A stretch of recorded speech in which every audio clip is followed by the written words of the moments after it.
Very good evening to you all. Welcome to the Online Wine Tasting Club. I'm Alex, and this is Lee. Hello. is Lee. That will never not be funny. That will never not be funny. If you sat there not laughing much at that, like Jamie falling off the bench in the introduction, that will never leave it. It's wonderful to see you all, and we're having quite a fun exploration kind of a session tonight, aren't we? Because we've been to South America. We've done Argentina a few times. Done Argentina, done Chile. Yeah, like, they're the obvious ones, right? They're the two big producers. And so you're an expert in those two, aren't you? So we got you along. Expert. It's technically built into my contract now that you have to say that. But yeah, I've spent quite a lot of time in Argentina, a little bit of time in Chile. I feel I know those two places. But then apparently, I didn't know this. I was reliably informed. They're not the only two countries in South America. Some say they're not the only two. In fact, we have a book here from the very wonderful Amanda Barnes, who has. It's just so pretty as well. Look at that! Wonderful. Look at that vine. That's just lovely. And this goes into vast amounts of detail. We're not being paid to plug this. Again, if anyone gives us anything or tells us, it's fine. We'll do it. But if you want to look into Peruvian winemaking, or what on earth is going on in some of the cooler sub-regions, that's a great place to start. So if tonight perks your interest, then grab a copy of this book. It's fantastic. Amanda Barnes is the South America Wine Guide. Just vital for the wine lover generally, especially obviously if you're into South America, but that it looks beautiful. It's a stunning piece of work, but then you dive in and the content's there as well. It's not just. It doesn't just look nice. It's got the stuff behind it as well. Whereas both of us just look. He looks nice. But I wouldn't go that far. But the shirt game is indeed strong. At least I feel quite muted now in these. No, it's wonderful. It's good. I thought I'd go big tonight. This is actually the Malbec Panda, which is quite well known. The Malbec Panda. The Malbec Panda. The Malbec Panda's first appearance on the Online Wine Tasting. Oh, fantastic! Is that a guitar with intent in the background? There's always intent if there's a guitar involved. So that's an adequate warning. You've now got time before the guitar gets picked up and played. You've got plenty of time to get earplugs. I suppose it very much depends on if you tell us just to shut up and get off the screen. But that's absolutely fine. We've been deafened by the shirts. So sorry, what was that? Quite right too. Anyway, look, we are going to get on. We should probably pour wine number one into the glass and kick off this journey. What we don't have tonight is one of our big long videos, because what would we do it on? The entire continent of South America. Producing video on one country, straightforward enough, nice 7 or 8 minutes. But when you look at South America, right, it's easy. It's kind of easy to forget how big South America is. Yeah. Right. So just Argentina alone, which is not the whole of South America. I mean, that's 3,000 miles, give or take, which is roughly from where we are to Moscow, give or take, if you laid it on its side. Yep. But then you've got a whole load of other stuff that sits on top of that. South America's huge. So it is. Summing up a wine country is difficult. Summing up an entire continent that stretches that far. Well, I mean, and we've talked all about, how in different countries you get this, I can sort of point at Chile. Oh, look at this. So we don't even have Peru on this map, the South America wine map. That's quite sort of wonderful. You'll have to peruse for Peru yourself. You will have to peruse for Peru. I'm glad you got that. That's why I'm here. That's great. So you obviously wine growing regions tend to be concentrated within this kind of boundary between 30 and 50 degrees, give or take, latitude, give or take. But altitude very much changes that, doesn't it? Yes. And if you look at Salta here, which obviously is Argentina, but we're not talking about, but Salta really. You shouldn't be able to ripen grapes there. It's the fact that it gets up to 3,000 metres above sea level. That's the only reason it works. Yeah. So for every 100 metres you climb, you drop about a degree or so, don't you? I'm rounding up a little bit. So I don't think anyone will call you on that. But yeah, I mean, it's you can see you go an awful long distance there, and we're just looking at that kind of southern half of the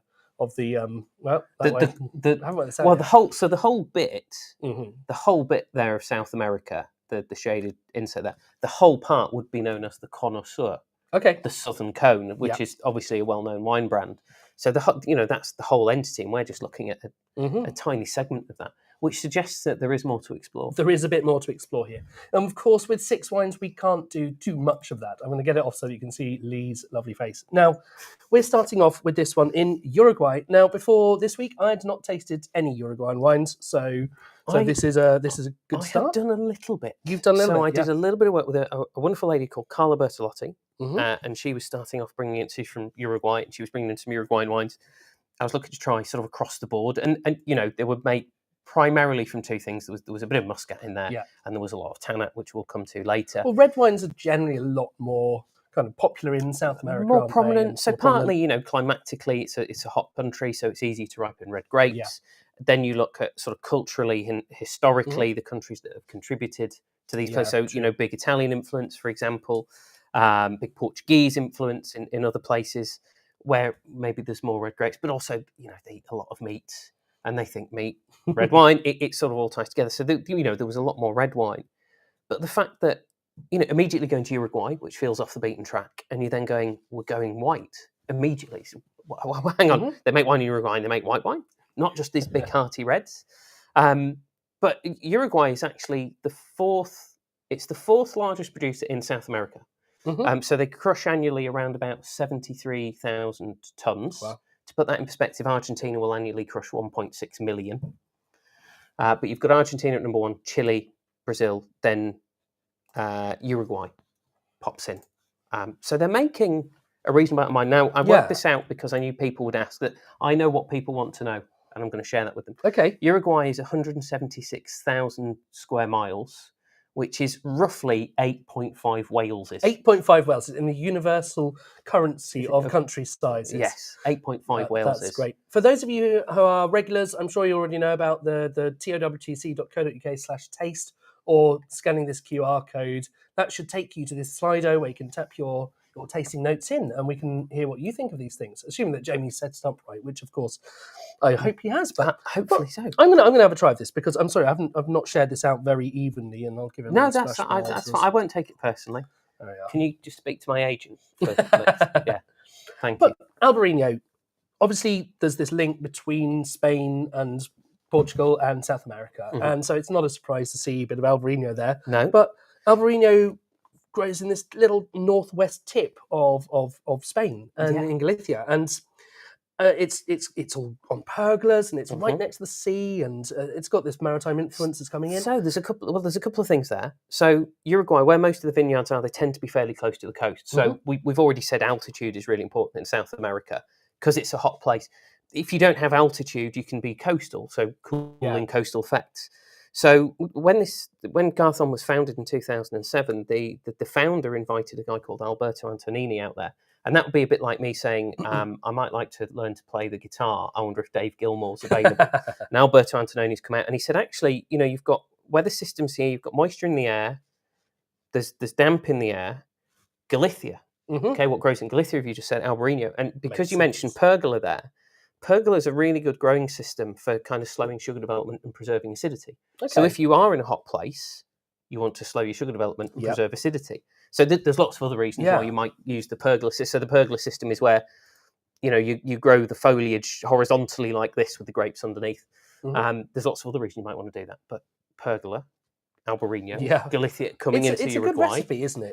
It's the classic recipe. And I think this is just a bit more weighty than a lot of the really fresh, fragrant ones. Really punchy notes, isn't it? I think we see with Albarino, we have this traditional view of Albarino when we're thinking of Galicia being like quite linear, fresh, very sort of Sauvignon Blanc style.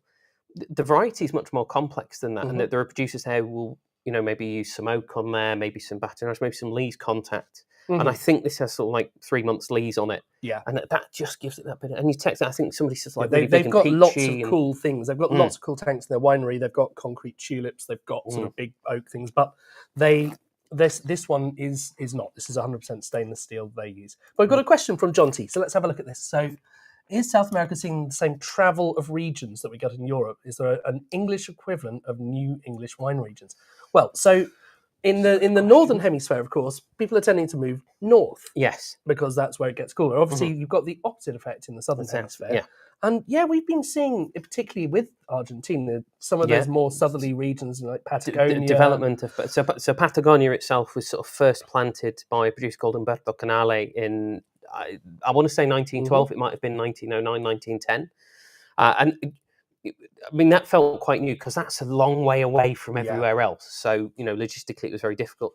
We're seeing more, although they're not new regions, they're new commercially, we're seeing more come from Biobío and Etata in Chile, which is, you know, quite far south.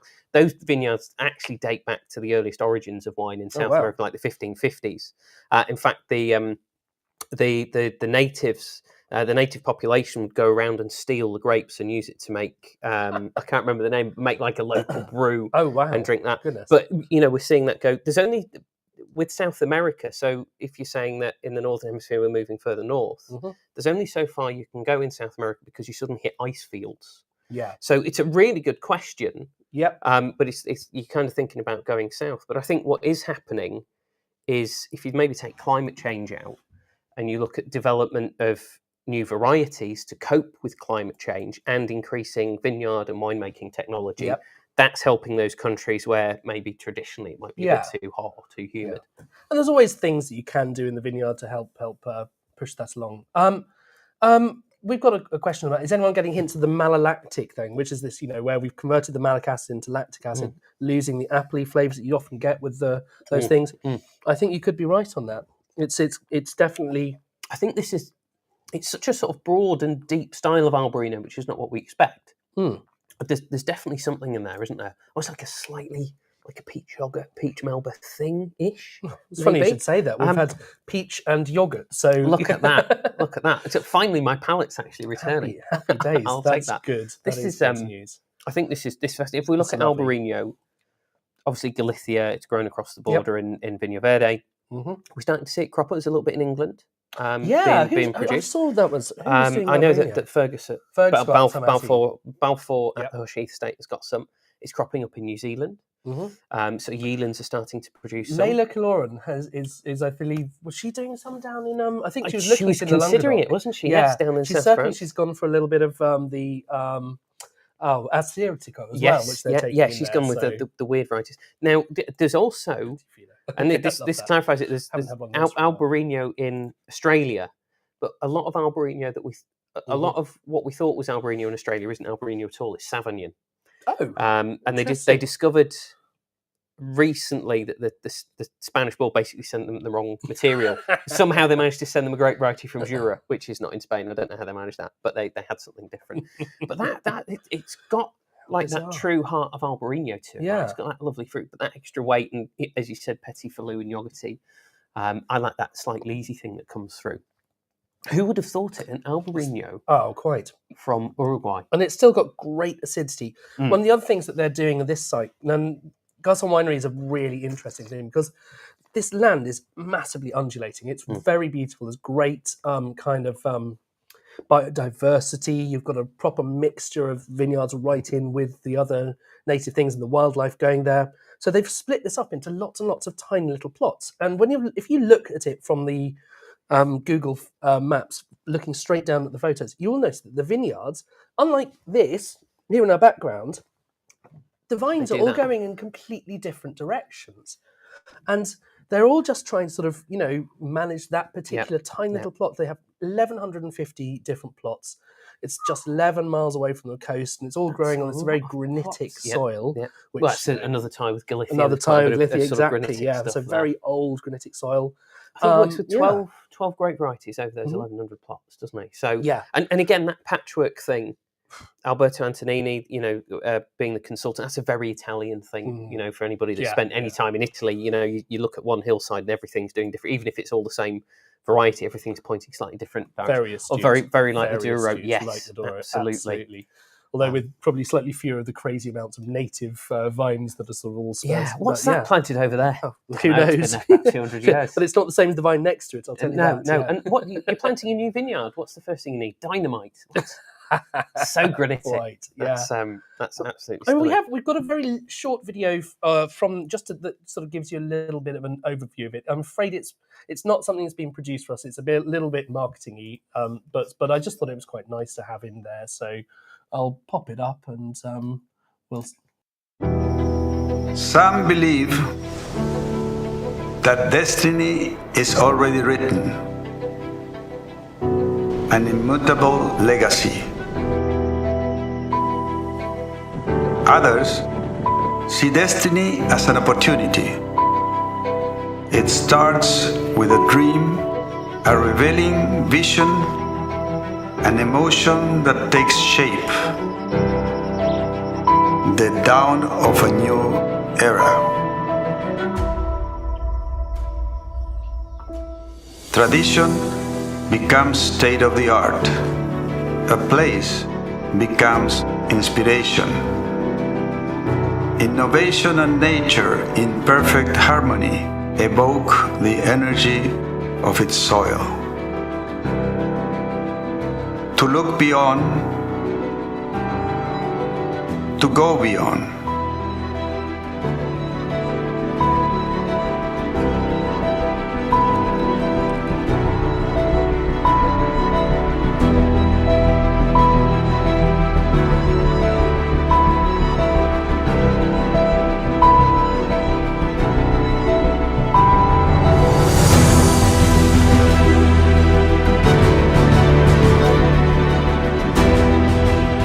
In Garzón, the best is always yet to come.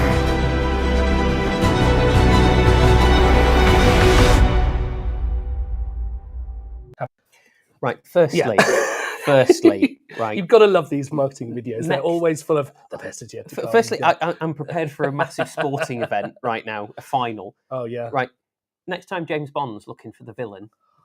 Oh, he's a good villain. Just head over there. Yeah, like and him, he's got the setting, lair. He's got the cars. Wow. Yep, the cars. What a winery! Best, oh my God! What was it? Best winery to eat in the world. Yeah. They've got this. It looks like if you've ever watched those sort of chef's table things where they're talking about cooking over fire. That's how they do everything. And it's like they've got the proper thing to burn and pre-burn all of the wooden things, and then they lay it all out. That's that very South American style where you get the stuff burning first, then you move it and put the meat over it. Exactly. But New World Winery of the Year 2018. Yeah. I think 3 times in a row it was in the top 5 for world's. What's the award called? World's Best Vineyards. So Families at Cardiff won that sort of for the last 3 years. These guys have been in the top 5, and these guys have only been going since 2007. It's a hell of an achievement. That's a hell of an achievement amazing. in a world of vineyards that have been going back hundreds of years. Anyway, very cool and a lovely wine. I hope you're all enjoying that as well. What are people eating with that? Shall we have a little bit of a snack what's everybody chat? Whose house are we going to after the show? That's a very good start for Liz. You're always a bit Liz with the ham on Iberico. Yeah. Okay, so Nice. unless anybody outdoes you, Liz, we'll turn up as soon as the camera goes off. Okay, we've got the taxi booked. Yeah, brilliant. Thank you. Brilliant. That's a really good chat because it's got that acidity. So it's going to cut through sort of like the fattiness, but it's got a bit of weight to it as well, so it can counteract that quite punchy. Well, especially when you get those stronger Iberico hams, they've just got such complexity as well. Nice. Excellent. Aged goat's Great Gouda. shout there I from think Sophia. that's excellent. So you could be kidding. Oh my God. We'll have a last little look. Obviously, there's not so many people with us dropping the comments in live, but peach and pear drops. It's that stone fruit. It's that yogurty side. It's a little bit of toast in there and some complexity, not from the kind of thing. I think that works really well, having that being stone fruit driven, and it shows you. Again, that this is a hot place. We're thinking about South America, hot countries. This isn't just a big overblown tropical fruit thing with no acidity. It's really well managed in the vineyard. It's obviously really well worked in the winery, and it's got that. You're getting lees in there. It's easy to overcook that. Quite right. I think this is lovely. Oh wow. Okay. Oh God. Stop it. Wow. Ribeye steak with cauliflower roast and balsamic and homemade sauerkraut on the side. That is spectacular. Get 2 more plates ready. That's what I'm saying. Wow. I will let Sophia explain her cheese to Joanna. But no, I think what's going to be quite fun is that between wine 1 and wine 2, you probably couldn't have much more difference in kind of wine styles, could you? But love this wine. Love this wine. Great shout. It's great. It's a fantastic wine. I'm glad we're all agreed. And a really lovely wine to sit and drink. It sounds really stupid. It's wine you sit and drink. That is if you're sitting down on a Saturday afternoon, or it's first thing Sunday morning. Yeah. You've had the slice of toast. It's about 9:30. You've let the kids run out in the garden. They're off looking. That's just a really lovely wine to drink. That's wonderful. Well, it's worth seeking out these guys' other ones as well. They do some utterly spectacular. So I know Garzón are one of the wineries from Uruguay that are more present in the UK. There's quite a few producers out there. Not many of them have made it over here. But because this is such a crowded market, and when you look at a country being quite new in an established market, it's difficult for it to get a foothold. Especially, it is. Considering Argentina and Chile are such behemoths. From a consumer point of view, it's difficult for other South American wines to get. A lot of it's the importing costs as well, because if you can get a lorry filled with a few of the local wineries. They might be doing 1 pallet per winery. Then do some groupage, get it over. Exactly, it's just so much easier and more practical. But Garthon do have a good presence in the UK, so well worth looking them up, as well as others as well. So I'm going to move the tasting notes on to wine number 2, which probably means is the second one. we should have wine number 2. Wine number 2. Well, I've noticed number 1 is a very dry wine. It's a very dry wine. Very dry. There's hardly anything. Well, so interesting. This one is also dry in terms of the sugar content, which is not normally associated with Moscato. And this one is a Moscato Giallo, which I can pronounce like that because we've realised it is Italian, that particular word, and not trying to sort of get my head around that one. So, that's... So the Italians have an interesting impact, right, in South America. So we think of South America, we think of it as being, sort of Spanish-speaking, or obviously you get to Brazil, which is South America's largest country. It's the world's 5th largest. I'll get the fact in now. Okay. So Brazil is South America's largest country. It's got 83,000 hectares of vineyards. Okay. That's equivalent to 0.04 Wales is. But only 10% of that 83,000 hectares is actually vinifera. So all sorts of other stuff going on there. But when I was talking about the Italians, so Portuguese took grapes there, sort of 1500s, 1600s, give or take. Nothing really happened until the mid-1700s. The Italians started going out, and they took with them Bonarda, Moscato, Trebbiano, various other bits and pieces. But Brazil has a 39-degree swing north to south. Yes. So it's 4 degrees north down to 35 south, or thereabouts. So which you can see by only that tiny little corner is right there on the thing, just right up at the... Most of it is like, it's tropical and hot. And so some of the vineyards are actually not far from tropical Capricorn. Wow. Right. So they historically, not very good vine husbandry. There's a lot of humidity. There's a lot of mildew. There's a lot of rot. Not ideal. Italians started bringing their varieties over. Then we started getting kind of disease-resistant clones and hybrids. So there was a grape variety called Isabella came in, right. Okay. which is a hybrid of a Labrusca and a vinifera species. Right. Don't know which one. So this is for those who aren't as geeky as perhaps the two of us are. Most wine grapes are from this species Vitis vinifera, and it would be Vitis vinifera Chardonnay or Vitis vinifera, Sauvignon Blanc, exactly. But there are plenty of other types of grapes out there as well that grew on vines, and Labrusca is one that's generally speaking used like for more kind of like the table grapes and also for rootstocks as well. Table grapes and rootstocks. You cross it with other things to get a disease-resistant rootstock, or rather a bug-resistant rootstock. So the roots of the vine go onto the top of another vine. So what they had this Isabella come in, grape variety called Isabella, which led to Norton, Concord, Catawba, grapes like that. But eventually somebody went, we need some like proper grapes, some nice grapes. Because the thing with these other like Rupestris and Labrusca that we were talking about, they're a bit, I believe what the French would call le pisson de renard. Right. A bit foxy. They make ones that are a bit foxy. Yes, yeah. They're a little bit they can just be a little bit of a learning curve to liking it, a little bit of getting used to it. An acquired taste. Yeah, acquired taste. But this Moscato is so utterly different from your off-dry, slightly fizzy kind of things that you get, or your and it's this is the yellow Moscato rather Moscato than Giallo. like the Moscato d'Alexandria or the Moscato Frontignan and Muscat Blanco Petit Grain. There's loads of them.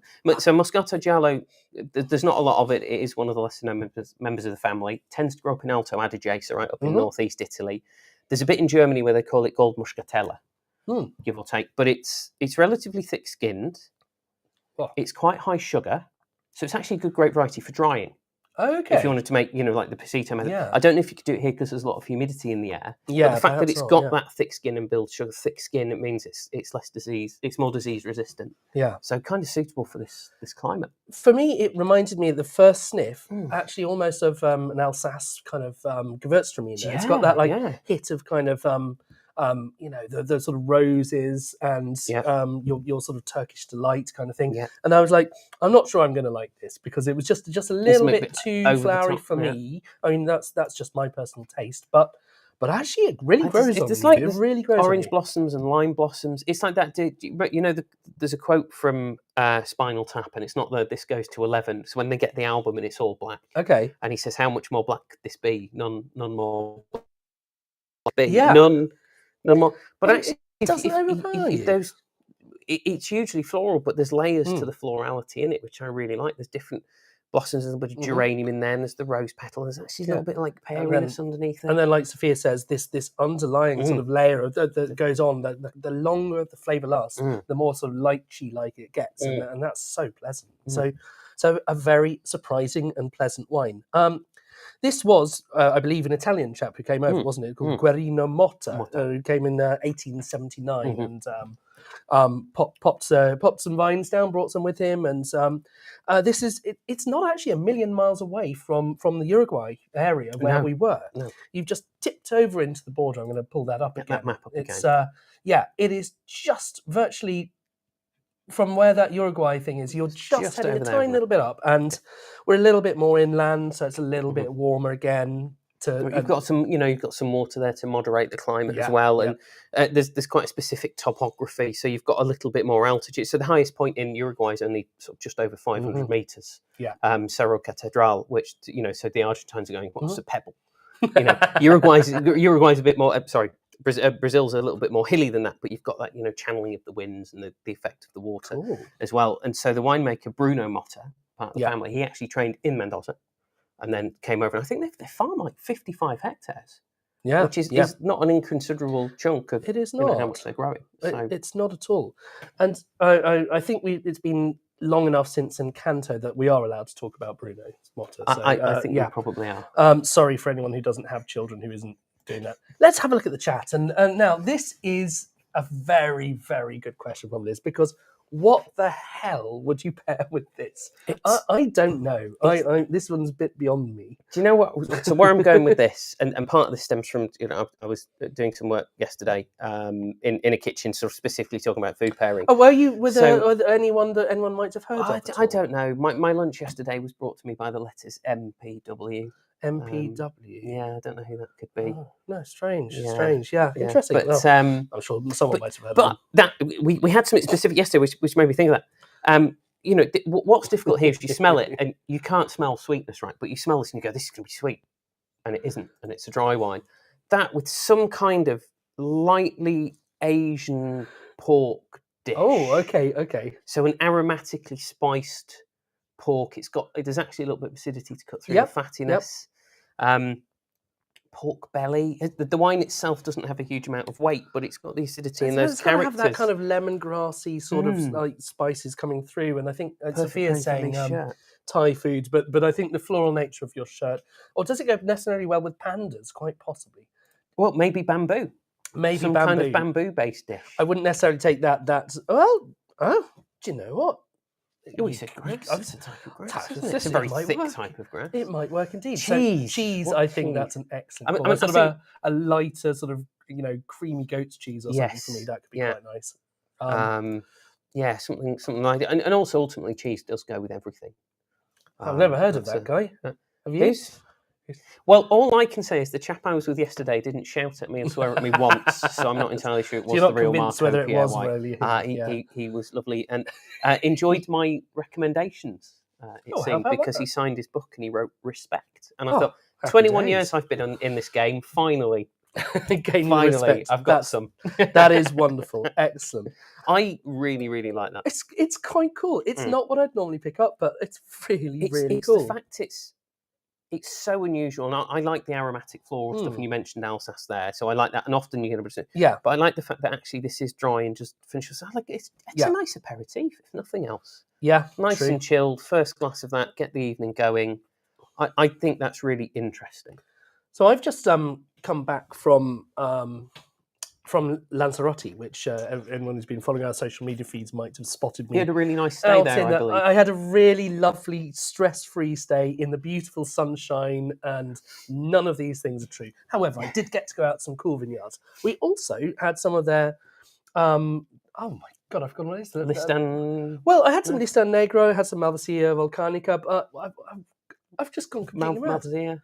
Yeah, Syrah. Quite surprisingly, they're starting to grow a few more things like Syrah and some of the more international grapes there as well, which is in a way a bit of a shame. But I think what you find, and certainly even what the locals find, is that as much as South America loves its reds, over there they drink the whites. Yes, they drink the whites very, very clearly, and it's so kind of mineral and like fresh and saline, and you've got the sea spray, and it is beautiful stuff. The reds can tend to be a little bit lighter bodied and a little bit Pinot Noir like, and if that's your thing, then great. I loved it, but But then, so that's why some of these other people have started growing in a more conventionally farmed way, Syrah and things like that. So yeah, that was really interesting to see. What I was about to talk about. I'll do some photos of that some other time. Maybe we might even get to try some of them. What's the wine based botanical drink? Vermouth. So I had some of their locally made vermouths, which were as fragrant and flowery as this, and were just a beautiful thing to kick off the meal with. We've got some more food recommendations. Thai salads with prawns. Oh, yep. That sounds good. Well, look, we're going to have to make a lot of stops on our dining tour. I think so. Our people know what they're doing. They deserve a lot of Persian food. So interestingly, I did some work last year with a Persian guy, an Iranian guy who lives here, and he runs the Persian Hospitality Network. Yep. And we did I sort of did a talk about the history of wine in Persia, which is fascinating. But then we started to think about Persian dishes with food matching. And actually, things like this with the aromatic or the acidity. Yeah, it hadn't occurred to me, but that's a really, really good call. That's an excellent call. Excellent. Well, I don't know how people are doing, but I feel like looking at the clock, it's probably time to move on to wine number 3. And, we're going for everyone's love it or hate it grape at the moment, Sauvignon Blanc. And Sauvignon Blanc is a grape that I find very challenging because I love it at its best. And I cannot stand it at its worst. Has Sauvignon Blanc done what Chardonnay did for a while, which is it's built a huge name. Yep. And only a very small percentage of global production is actually really cool and interesting and good, etc. Yeah. And the rest of it is a bit innocuous. You were talking there about being in Lanzarote and then planting Syrah. Yeah. I think there's an interesting. We won't necessarily cover it now. We'll be here all night. But there's an interesting conversation about if you're running a vineyard and trying to make wine, you want wine that can sell, as we were discussing before we went before on air. If you're growing a load of varieties that nobody knows, they're a lot harder to sell, certainly in international markets and to international tourists coming in.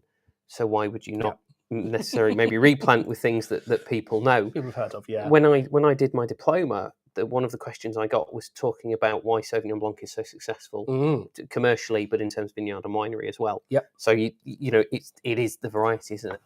So this is as much as winemakers hate it when you try to compare their wines to another part of the world, because quite clearly a wine grown in Peru. Yes, we are up in Peru now, and this is getting warmer, which is doing some interesting things. So if you're comparing it sort of your Marlborough, New Zealand, quite nice and cool, South Island, we're going into the sort of Loire Valley, which is getting hotter and hotter and hotter, and you start to get richer, more sort of kind of a very different profile of Sauvignon Blanc. This is a couple of years I've mentioned grassy like pea pod, green pea. So the way this wine has been treated, we're sort of going towards the end of its journey, is 50% of it has been fermented at 13 degrees C, which is pretty cool. So you retain yourself. Yeah. And then all I could find out was that the other 50% of it was fermented at higher temperatures. I don't know if that's 14 or 40. Obviously, it wouldn't be 40. You would hope not, but yeah. I don't know how much. No, it's nice and vague. We're not giving away our secret recipe. If you're getting this, if you're giving this blind, Sauvignon Blanc's in there, right? That's going through your head, it's surely. Definitely. But I think we've done quite a few. The closest one that I can think of to this have been some of the Argentinian ones. Yes, and they've got that really sort of strong grassy identity to them. It's not quite evolved into the same way that New Zealand's done these very, very specific things with the machine harvesting and the use of certain yeasts that bring out express those big sort of passion fruity things. Yeah, exactly. The passion fruity thiles, 3MH being some thiles. I love a bit of thile. A bit of thile. Sorry, chat. We've gone geeky again. Hashtag thile chat. I wonder if there's a concerted effort. Now, this is me just wondering. I don't know this. I've not talked to the producer, so I'm not saying that this is what they're doing. But I wonder if there's an element of them going, let's make it so it's obviously not New Zealand, because one of the criticisms levied towards Sauvignon Blancs made elsewhere, and I speak in my capacity as a buyer, which I do like a very small amount of my time, like so small I barely do it at all. But you sort of taste a Sauvignon Blanc from somewhere that isn't New Zealand and go, it just tastes like you're trying to make New Zealand. Stop. Yes. Make what you get naturally rather than copying. So I wonder if there's an effort to naturally steer away from that. Yeah. And the extra heat has given it that more body, and yes, it has an oiliness, that sort of weight really on the tongue that you get. So now, look, is this necessarily going to be everyone's favourite? I don't know, but it really depends on your view of it. But pea pod grass, lemongrass, lime, gooseberry. Yeah, it's a difficult, because like you said there, like Sauvignon Blanc at its best is amazing, but by and large, it's a variety I don't. When I started in the industry, I drank a lot of Sauvignon.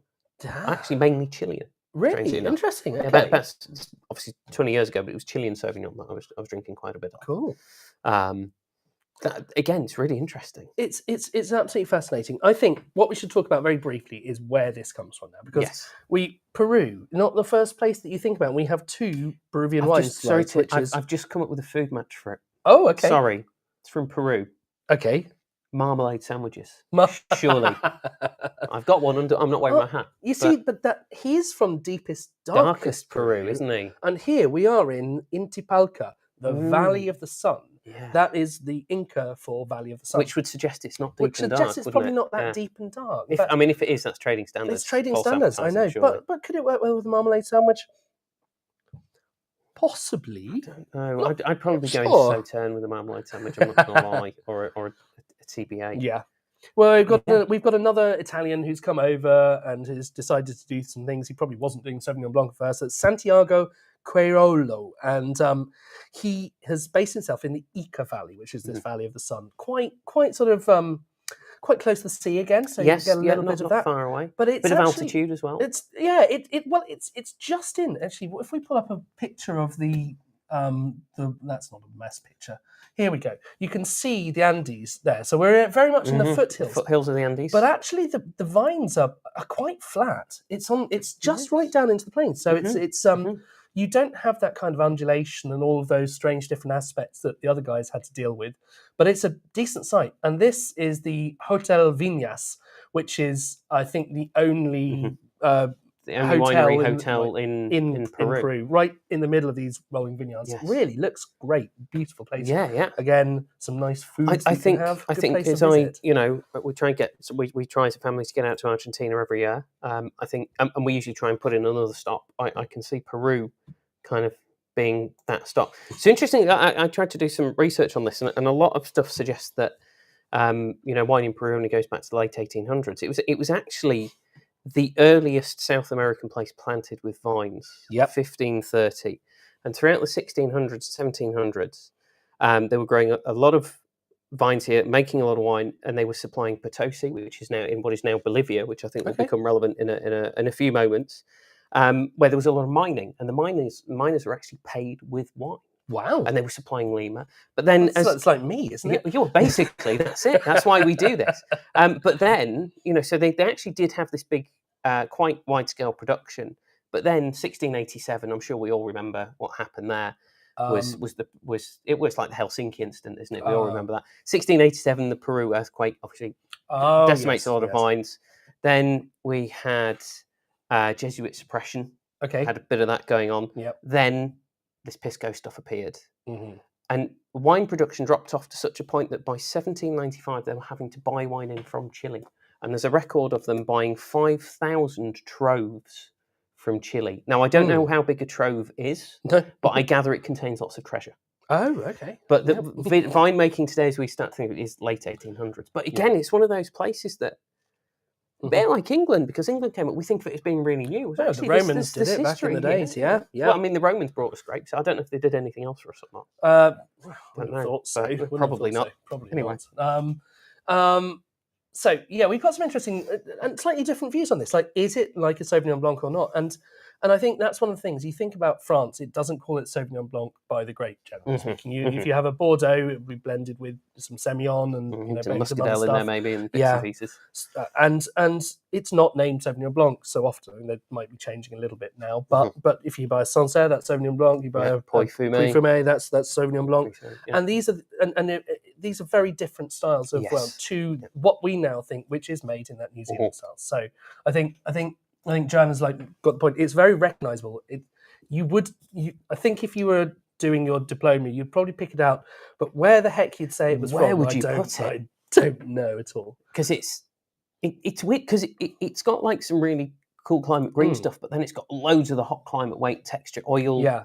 Delicious with smoked salmon. Yeah, I can see that working. Smoked salmon, bit of dill, bit of parsley there.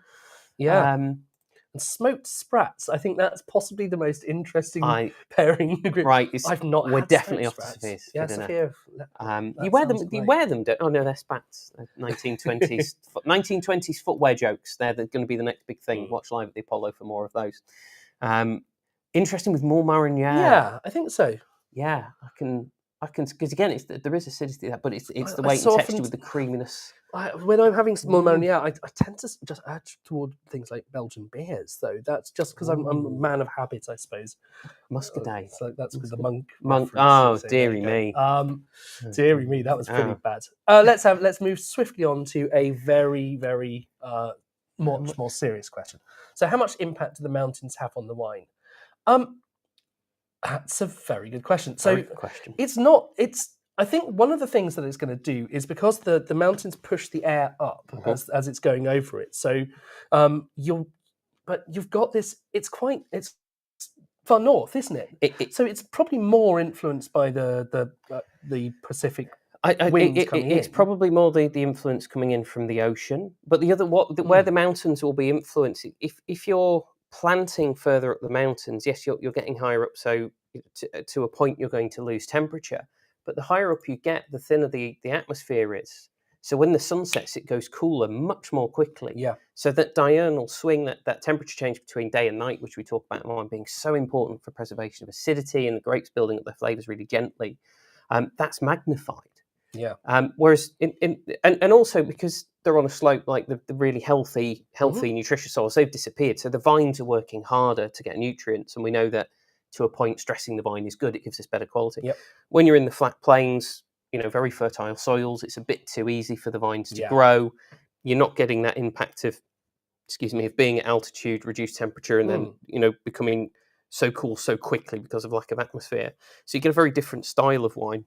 So I don't know which of their vineyards contains which grapes. Looking at that quite clearly, it's low down. Yeah. It's not getting much of that altitude, but it's entirely possible that they go up into the foothills and they get a bit more altitude for the Sauvignon and for the whites, in particular, because your reds will lap that up and love it. So I think it'd be interesting to know what they planted where. Yes, I'd like to see that and understand their reasoning behind it, because there are certain varieties. Or maybe, hedge your bets, plant some here and some up there, and then blend between the two different plots. And we know that they've treated a certain element of this juice differently. So it could be that. I realised one thing I hadn't told you is, and we've covered it with everywhere else, Peru has 15,000 hectares of vines. A lot of that is for sweet wine and pisco production, but 15,000 hectares is equivalent to 0.007 Waleses.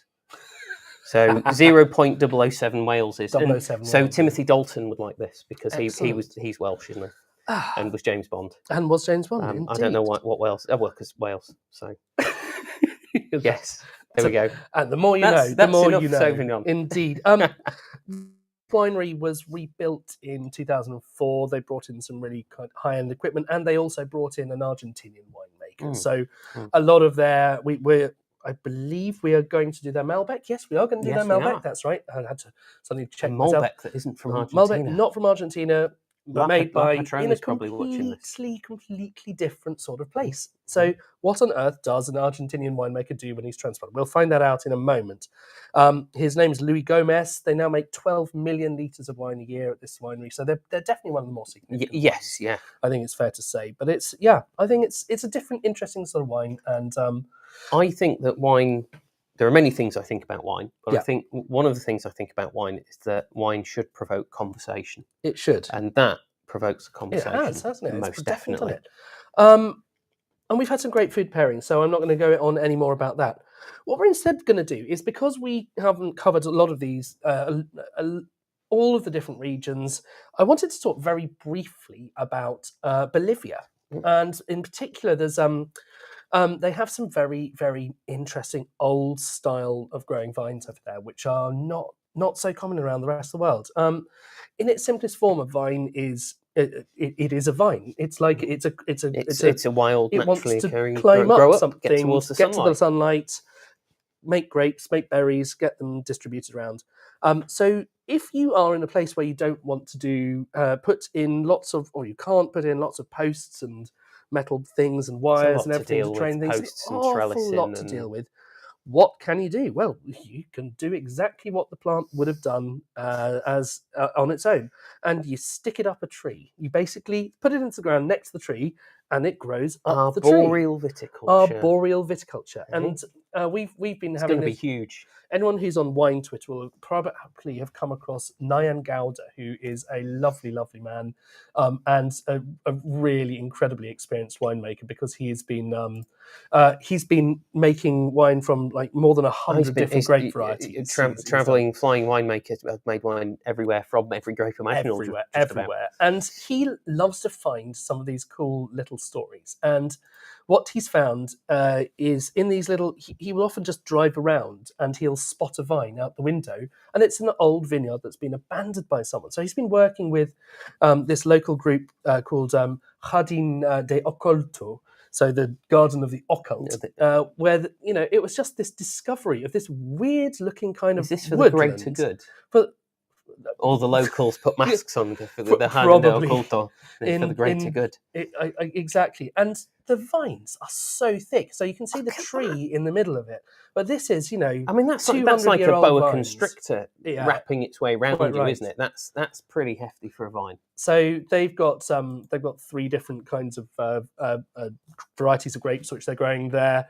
Some of which were brought over, some of which are a little bit more common, some which are not so common. But it's a really interesting thing. And so he's finding, and then they're going off and they're making the wine. They have to. These vineyards are in abandoned, very poor valleys. Yeah. What they're trying to do is to make sure that all of the work goes to the locals. They share in the success of these wines when they get sold internationally. It's still very small production, of course, which is why we couldn't get any for you tonight, unfortunately.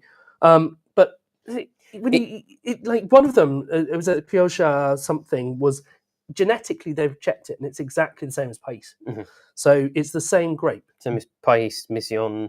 Western Prieto, it's a member of this family. Just another local name. However, grown up a tree, it does something completely different. And it looks like a straggly kind of Zinfandel with these different berry sizes. Which is a pain in the neck. Everything hanging down. Everything hanging down. Really mad. And so it doesn't taste anything like it. It doesn't look anything like it, but it is genetically the same, which is the wonderful, crazy thing about wine. It's amazing. You take that thing and you put it in a variety of different scenarios. It's a living, breathing entity, isn't it? How does it respond to external stimuli?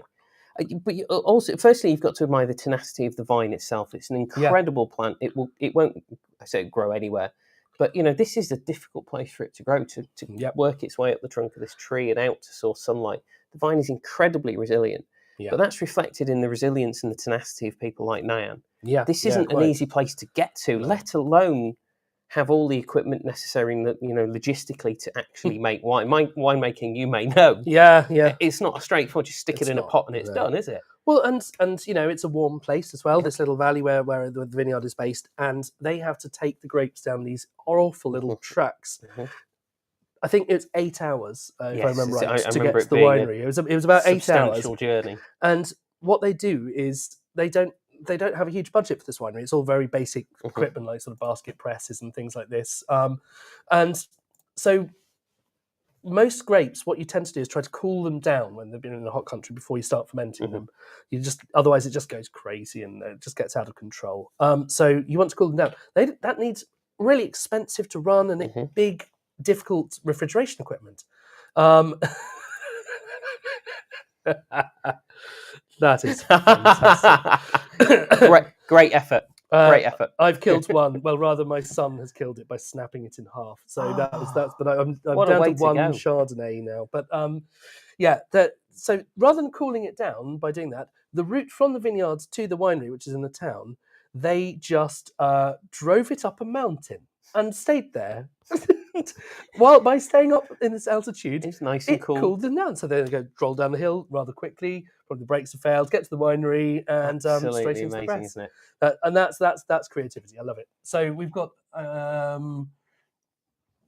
another question. Delightful says my Malbec obsessed wife. So I'm guessing that means we've moved on to wine number 4. So I'm going to move that one on. Yeah, let's get wine number 4 in the glass, which is a good plan. Let's get ready. Let's get ready to rumble. Do it. Tell you what. Here we go with the next one. Joanna's asking which variety. I'm guessing 2-year-old Chardonnay. variety. Yeah, you want to go for one of the ancient varieties, right? Because that's going to be even more hardy. So, the one of the varieties they're growing there is effectively is País. So it's what the Chileans call País, the Argentines call Criolla. In Tenerife, they call it Listan Prieto. In California, they call it Mision. And sort of clonally, it's all very similar. It's all basically one family. And I think within that, there's 40 different, different identified strains. So when you buy a bottle of wine that says Criolla on it or País, it's not specifically one variety that's made that. It'll be a combination of the 40 varieties that come into. So, Sophia's question, is it the same clone? I'm sort of answering that. It's kind of 40 different things of the same family. A bit like Pinot, without getting nerdy, all Pinot is exactly the same. Just very subtle colour variations and Schizophrenia Grigiosa, Pinot Noir, and so on and so forth. Very spacing. Thank you for coming to our TED Talk. Absolutely, thank you for coming to our TED Talk. Right, so we have got another great question, which is American oak on the nose. There's coconut. There's coconut, isn't there? Isn't there just? Isn't there just? So I'm going to go with yes. That's like a bounty bar. In fact, we were going to do a WSET one on this, weren't we? Yes. So because we've talked about the winery already, and strange enough, is the same one. It's made by this Argentinian winemaker. They quite like a bit of American oak, don't they? They do. Yeah. So, one of the things we talk about national palates. So the British national palate traditionally is sort of quite dry, it's quite austere. It's why we drink a lot of brut champagne. If we talk about the American national palate, that's actually quite big and bold and what we think of as extractive. If we talk about the Australian national palate, that's lager. We talk about the South American palate, and we sort of alluded to it at the start. Lots of red meat consumed, big red wines.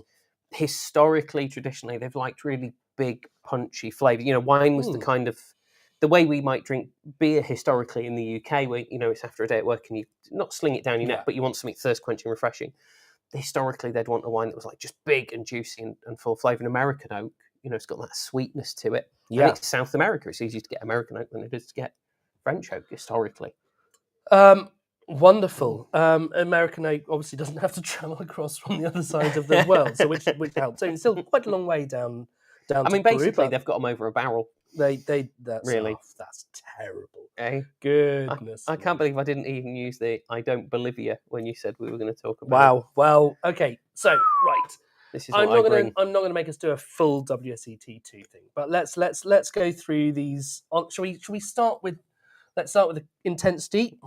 Well, I'm going medium for that. Yeah. So I'm putting my finger behind it, and I haven't got the best of light. I can see my thumb, but it is partially obscured. So I would say that this is medium, and I think that's ruby. I don't think there's enough blue in there for it to be purple. No, which you do quite often get with a little bit of Malbec. Yes, slightly bluey character. Yeah, you can do, and especially at high altitudes with the UV exposure and the skin development. Because the way that it develops the anthocyanins in the skin, and something we might talk about, polyphenols. It gives you that extra colour. But I think this is ruby. I think this is ruby. So it doesn't scream Malbec in its appearance in the way that we understand. I'd say it's kind of medium on the nose. Yeah, I think so. So the way I do, I'm not getting it down here, but I'm not having to Columbo around either. So I think medium is fair. Medium's fair, yeah. So what about prime? Because we've talked a lot about the oak. Right? And that is coconut's the first thing. So you kind of have to compartmentalise that and root that out of the way and go, what primary fruit does this smell like? What do we think? Some cherry in there? A cherry plum. It's quite interesting. There's some red fruit on this. There is some red fruit on it. I'm not getting massive fruit on it. So I don't know whether that's my nose. A slightly subtly jammy style, but I think red cherry, red plum. There's maybe a hint of like blackberry there, but I think this is red fruit led, which again, this is Malbec and we are in South America. We would traditionally think of what that is in the UK as being, more purpley in colour, but much more black fruit expression, much more spice. That's now quite an old style of Malbec. If you look at what they're doing in Argentina, they're becoming more modern, more red fruit and finer. But I think this is... Yeah, it's not in the kind of that light strawberry, kind of thing. It's definitely into something a little bit deeper and kind of, cherry plum. I think it's quite pleasant as well. Yep. Are we getting any secondary notes on the nose or anything? Secondary... that coconut we talked about? The coconut... it's very good. A little bit of vanillin maybe, but that oak is driven by coconut for me rather than there's maybe a bit of milk chocolate. But I think I'm telling myself it's there rather than it's actually there. So vanillin tends to come from toasting the oak, doesn't it? Yes, and then it does, then obviously has an impact. I don't think there's necessarily much new oak on this. No. Because it's not got that sort of sawn, like sawn wood feel that you get with new oak. Yeah. But I'm just not getting those kind of blueberry notes at all or anything like that. No. There's not as much on the kind of the herbal side sort of that you often get with some of those. But it is definitely those sort of candied kind of sort of slightly jammy kind of thing without any actual sweetness, without the sugar. Yeah, it's not it's not confected, is it? Yeah. And I think the thing when we talk about sweet fruit in wine, I think we treat it as being a bit binary, like it's either sort of nicely constructed fruit or it's sweet, which must mean it's confected. It doesn't have to mean that. It's this wine, it's more complicated. It's a non-binary wine. Very, very modern. What are people tasting at home? Pop your tasting notes. So we do have some black fruits coming into cherry. This. People agreeing on the my eyesight is terrible. Meaty. Yeah, I'm going to have to put Bramble. full screen just so I can see it. Oh, there you go, blackcurrant. Forest floor. So for the forest floor, we're into sort of slightly more developmental things. There's 2019, which sounds to me like it's yesterday. Yes. Fortunately, it isn't any longer. That's 4 years ago, isn't it? No, isn't that utterly ridiculous? Word. Cranberry sauce. Aging very quickly. I love that. Cranberry sauce. Excellent. I am not ignoring your question. Let's bring the question up. I think that's an excellent time. So, do we think that the wineries will go the same way as Rioja, which is tending to move more away from American oak? Well, that's undeniably a trend in Rioja. We still see a bit of it, but much less historically. And some people are starting to do more stuff in steel and concrete and things, and trying to make the place speak a bit more than the winemaking. So I think perhaps yes, we will see that. So I think globally there's a trend, but also anecdotally. Obviously, I go to Argentina sort of every year. I haven't been sort of post-COVID, but the feedback I was getting from winemakers out there and the ones I spoke to in Chile is that, it's moving away from that sort of bigger, huge, bold thing and actually making wines that are more expressive, more fresh, and more sense of place. And changing oak is part of that because American oak is quite widely grained. It grows quite quickly, so it gives you its flavour very easily, very quickly. Yeah. French oak is more subtle. It's more tightly grained. It's slower to grow. So if you are going to use oak, French would be easier to manage and be less overpowering of the wine. And then there was a price factor. Practical thing. There's a price factor. There's undeniably the American oak is a lot cheaper, but there's something which I used American oak for the first time a few years ago, and it all comes down to the tightness of the grain. It's like a sponge. Yeah. It is unbelievable. You fill this barrel up and you have some like spare little sort of glass demi-johns of the wine, and you fill it up and you make sure it's right to the top because the more air there is, the more chance of it spoils, the more it oxidizes. And I'd come back to it the next day and it's like, what? And so I glug this in. It's like liters. It and drinks liters of it wine. up. Drinks it up, doesn't it? Absolutely staggering to watch it. And it means that it's a pain to manage because you're juggling barrels, constantly pumping stuff from one place to another. And they're big old things to, I can't juggle 3 balls and barrels. Have you seen the size of one of those? If you're wondering what made me laugh, it was Ben. Did we say non-vinary? Non-vinary. Oh, my word. Wow, how did we miss that? I think we should just... let's go. Ben, I don't know, can you join us remotely? Crack on. I know when we've been bested. Fabulous. Very good. That's That is excellent. So, but more to the point, do you like it? How do you think this compares? And there's no right or wrong answer. We don't mind if you prefer your Argentinian Malbec. Let us know in the chat. I think what's quite interesting, if I can touch on that, because we can't help but compare things, right? And we know, Malbec is out from Argentina. We know its true origin, but Malbec is from Argentina as we know it. So when you try this, the first thing you're going to do is compare it to that, which is in some ways is unfair, but that's the way that we all do it. But I'd be really interested to know, and I'm a dedicated Argentine Malbec drinker, as you well know. I'd be really interested to know what people think about that and the angle that they come at it from. I think it's very accessible and it's very delicious. Does it have quite the intensity and character of some of the really, really premium Argentinian Malbecs? Perhaps not, but it's very enjoyable indeed. Joanna's coming back to this point about barrels. Yeah, so all barrels absorb a certain amount of wine. You tend to soak the barrel first of all. You fill it with water, and actually it takes a while for the water to get properly deep down into the grain. And until that point, a lot of them leak. Yeah. And you're constantly just trying to adjust them and bash the rings on a little bit more, and just hope that water gets into the grain and soaks up. But it does absorb the wine. All oak absorbs it. The American oak, the grain is just a little bit less tight. It's just wider grain, isn't it? It grows, and that's because it grows faster, I think. So the French oak does it affects the volume in that barrel, and you will lose. Effectively, you lose wine. You lose wine. Let's go. A very lovely wine. That's a good thing. Do you know? I think that's a very fair thing to say. It's a nice thing to say. And now you've tried a Peruvian wine, and it's not obviously a Peruvian Malbec. I'll give it a go. And that's totally fair there. Every day is a school day. I couldn't agree more. I learn stuff every single day. It's unbelievable. One of the many great things about working in wine.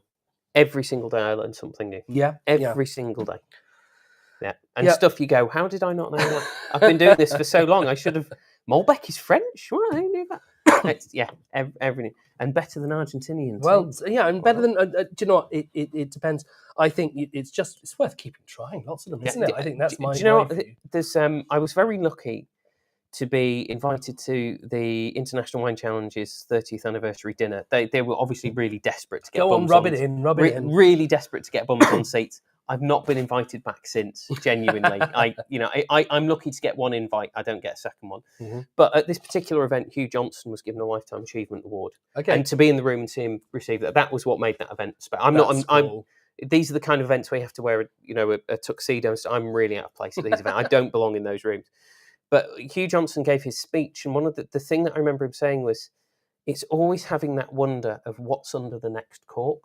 Mm. So you see, Malbec from Peru. I'll try it. Even if it could be a Malbec from Argentina, one that you've not had. Everything's there to be tried and experienced, and you learn just as much by knowing that you don't like something. As if you do. Keep trying all of it. And I suppose don't judge on one wine as well, because this is one they have a different ranges. So the was it Querolo winery has lots of different brands at different price points as well. Yes.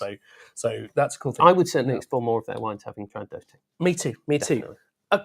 Interesting question. Really good. Does concrete absorb the flavours from the previous uses? Mm. Now, generally speaking, you tend to line your concrete with some kind of and some people use wax and things like that. Pine resin, maybe. Oh well, perhaps if you're in your own, in certain parts like that resonated flavour. But it's some kind of a neutral thing that will stop it absorbing into the thing. I've not seen anybody doing that with wooden barrels, and I'm not saying that they haven't done it. There's always exceptions to the rule. But it's an excellent question. So I think the answer is probably no, but that's only probably because they coat it with something to stop it doing that. So that's my answer, and I'm going to do a bit more research on that one for you. So I like next that. Time we've got question. Great question. Now, I'm going to hand over to you for this one. So do you see much vintage variation in Peru? Well, what I can tell you, Sophia, is that I've only tried one wine from Peru, and that was this evening, and I saw no vintage variation in it at all. I think I'm being slightly facetious. I apologise. I think, like anywhere, you will see vintage variation. It's about how consistent. So the weather in Peru tends to be fairly consistent. That's why places like South America are holiday destinations, because if you book a week in Cornwall, you can't guarantee you're going to get great weather. If you get great weather, it's brilliant. If you don't, there's not a lot to do. So I've not tasted enough Peruvian wine to discuss vintage variation there. It will exist, but generally because it's sort of the same weather year in, year out, that vintage variation will be quite negligible. And also you would only see it probably at the higher end of wines, because at the lower end you're blending from lots of different parcels and vineyards, and that will in some ways mitigate the impact of vintage variation. That is a really, really good question. And I think what that means is that at the very least we should head out to Peru for a few weeks and try some back vintages. Definitely. Really good question. If you are ready for wine number 5, do pop it into your glass. If not, don't worry. We've got another excellent question. That's a great question. There's almost always somebody who's experimenting. But I think what you've got, so the only thing that I can realistically add to this particular one is a note that not all woods is usable for making barrels that age wine. Some are dangerous. You don't want to use it. So I don't know which of the local woods are safe. There's a wood in Chile called Rowley, which I believe, is related to ash in some way. Wow. I'm dredging the memory banks there, and historically that's what the Chileans used to put their wine in, or that and goat skins. But that's not wood, is it? No. So I think there is a little bit of experimentation, but there's not a lot of. Whereas in Europe there's lots of forests, so it's relatively easy to get wood from those different forests to make barrels. In South America, that's not really the case. So they tend to rely on American or French. I've not seen a huge amount of other stuff when I've been out there, but that doesn't mean it doesn't exist. And as Alex said, there'll be someone somewhere doing something. Yeah. Will it make it over here? Probably not. Probably not. Very unlikely. Yeah. Very unlikely. Okay, so wine number 5. We've got the comment. It's getting a bit nerdy now. Okay, I'm going to do my little bit on colour later. Let's do wine number 5. I think that is up, ready for people to pop their comments on. Here we go. Now. So there you go. 5. Alicante Boucher. Now, we won't talk about the elephant in the room because, or should we do no, let's do the colour thing now. We'll just do it very quickly. All right. Go. So, colour in wines. Put a coin in. Pop the coin in and chip in as well with this as well, because there's something interesting about the next wine that's a little bit geeky, of course. What gives the wine its colour? It's a group of chemicals predominantly called anthocyanins and tannins, which are these phenols or polyphenols. Phenols are the smaller ones. They can be volatile. Yes. They sort of float off. When they group together into long chains, they're polyphenols. And that is, for any chemistry geeks in there, it's basically something like a benzene ring that's got a hydroxyl group on it. So that's cool. The colour comes from the grapes or from metabolites released by the yeast during the fermentation process, but it's primarily from the grapes. When you use oak, that can change the colour because the tannins from the barrel and from the wood itself bind with the tannins and the phenols in the wine. If you put sulfur dioxide in, which obviously you do generally at the beginning of fermentation to make sure you know what's fermenting it, not for natural wines and things like that, it just means you've got a better idea of the product. You've got more control over the product. It bleaches the wine. So these colour molecules will bind with the sulfur dioxide and therefore be removed. And therefore it goes. And actually, I've even got something quite cool here, because while I was studying winemaking at Plumpton, we had to make this stupid wine out of some table grapes because we were doing it out of vintage. In fact, I bet they went through the crushing stemmer just fine, didn't they? Very astute. No, they did not, because wine grapes are like that. Table grapes are practically the size of melons in comparison. So what you're looking at here is my lecture, Tony. This was a wine that I was in the process of making. And what we did was we crushed it and it gave this beautiful red juice. But then we added the sulfur to it. That dyed it. So it was incredibly pale pink, pale pink. But how you created this kind of dolly mixture of a bottle and it looks like wine, a tequila sunrise, It does, doesn't it? Yeah, it's got this layering. And what is going on in the bottom half No, there. That is where the yeasts are doing their stuff. And as they do that, they release aldehydes. That binds up with sulfur, the sulfites. He's reaching out to the side. And in doing so, more of it comes out, and you use up all those sulfites, and that releases those trapped anthocyanins, and the So colour they comes release back to it. into the liquid. And so what we were watching is that the level of it just sort of started off a little bit red at the bottom, and as we look back every few hours, it was just going higher and higher. I'd love to have watched that on a That would be stop great. motion. Yeah, thing. yeah, to get slow-mo capture of it. Super That's cool, actually. fascinating. Really fun little thing to see. So yes, the colours primarily come from the skins. If you look at the pulp of a grape, while you might have a sort of purpley outside, the inside Most bit, of it's clear. it's clear. If you squeeze most grapes, the Squeeze juice it. runs clear, right? Exactly. And that's how, if you squeeze it super gently, you can make a white wine out of red grapes, like Champagne out of Pinot Noir and Pinot Meunier. Exactly. And that is indeed what happens when you cut open your grape. You see the stems, where you get a bit of tannins and bitterness from. You get seeds where you get a lot of bitterness, but some oils from. You get the skin, and you act like a chef as a winemaker, trying to sort of merge the bits that you want, the pulp, which is clear, through the skin, which has flavour and colour in it.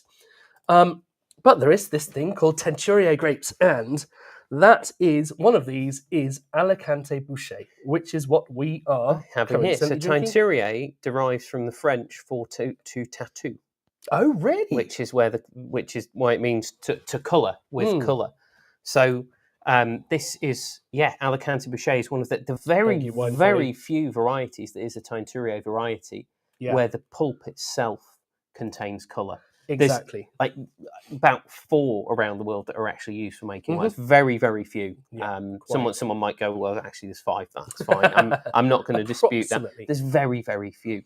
But if I turn my no, I don't think I can do that. Can I move myself over into that corner? No. You just squeeze these berries, and the juice runs out red. It's really cool. So the Teinturier varieties and Alicante Bouschet. So, Alicante Bouschet is a cross of Petit Bouschet, or a hybrid of Petit Bouschet and Grenache that was created in 1866.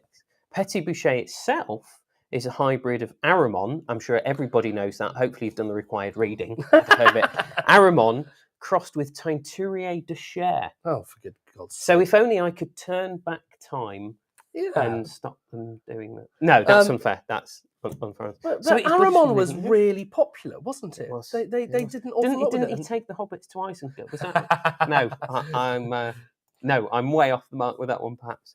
But it was one of those varieties that was quite widely grown, and this was sort of in the south of France. So I was trying to experiment and see what we can make. And the other 5 are okay. So we got Alicante Bouschet, Chambourcin, which I believe is a hybrid as well, isn't it? Yes, it is. I can't access the details from my memory banks there, but yes, that's like that bit from Star Wars. That's a name I haven't heard for a long time. Yeah, Saperavi Georgian, exactly. One of those really old grape varieties, and that's really coloured as well. That really coloured pulp.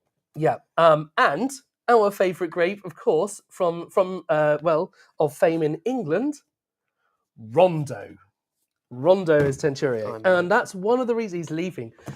It's one of the reasons why it's so popular for making red wine in England. It's because even if there's no sun over the course of a bad summer, you're still going to get colour. You're still going to get colour from the flesh of the grape, so you can still make a red wine. Have you heard that I am leading a campaign to have it renamed?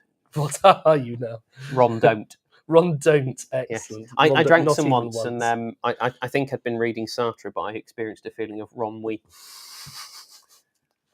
But yes, of course, good old Rondo. But yeah, this is so again. This is a really interesting. So, we're in South America, in a place that we wouldn't normally expect to be, drinking a variety we wouldn't really expect. No. There's a little bit grown in the Douro. There's a little bit of in southern France. There's not huge amounts of this variety out there. Interestingly, this wine is from the Valle dos Vinhedos in Sierra Gaucha in Brazil, which is Brazil's first and currently, I believe, only DO, established in 2009, covering 73 square kilometres. I've got a good memory for which is a very small piece of Wales. Very, very tiny. It's not even Swansea. It's a Wrexham. Yes. And on that note, when Magda saw that Lee's coming, you knew it was going to get geeky. Happy Friday, everybody. Cheers. Yeah, cheers. It is lovely to spend an evening with you. I'll take that as a compliment. The harder it is, the more you drink. I know that feeling, that is for sure. So let's get on to the wine. So strong colour. Yep. It is a... Now this has got some purple to it. That definitely has some purple. Would you say at it's the deep rim? Purple? I'd say it's incredibly intense. I can't see my finger through it. Any smoke on the... It's deep purple. Sorry. Yeah, so, it is. It does have a little bit of smoke. Interesting. As you know, I live in Bicester, and John Lord, who's in Deep Purple's from Bicester. There you go. Bicester's only claim to fame. But anyway, sorry. Bicester has one major claim to fame. Well, I live there, obviously. That's it. Yeah, I mean, that is dark, isn't it? That is, if you hold that up to the light, which is not how you should assess colour, but you wouldn't be able to see the light. A wine which is made from a grape that has a lot of colour in a place that develops a lot of colour. It is very opaque. And yes, let's get on. Let's have a look. What do people think? What's everybody think? I've now had as many Alicante Boucher from Portugal as you have from Brazil. Excellent. This is quite fun. Lovely note. What do we know about this winery? So we are, like you say, in Serra Gaucha. It's again still not a million miles away from where we were in Uruguay. This is the Valle dos Viñedos. Actually, I should just leave the pronunciation to you. No, I thought you did that very well. Actually, Valle dos Viñedos. So the Valley of Two Wines. Well, the Valley of Two Winemakers, technically, I think, is what it would mean in Portuguese. There's Flavio Pizzato, who came over, another Italian. They get around a little bit. There's some sort of basaltic clay and gravel here, so there's, you're going to get that mineral. And also they're cool soils. Let's think about that. Cool soils, dung. I'm not sure. Can we be specific? I love this. Can we be specific, please, about the origin of said dung? We need an animal to assess whether that's accurate. So it has some tannin in it. It does, but I think it's got some lovely kind of developmental characteristics to this. I think those tannins they're actually. So at first they kind of hit the palate, but I think they sort of melt away. I think they soften up. But there's definitely tannin there. I completely agree. It's got there's a slight cherry tobacco thing in there, which I quite like because that's an aroma from my childhood where I grew up, made tobaccos, and cherry tobaccos are sort of an aroma that I'm quite familiar with or occurs in my mind quite regularly. So I find that quite homely, quite comforting.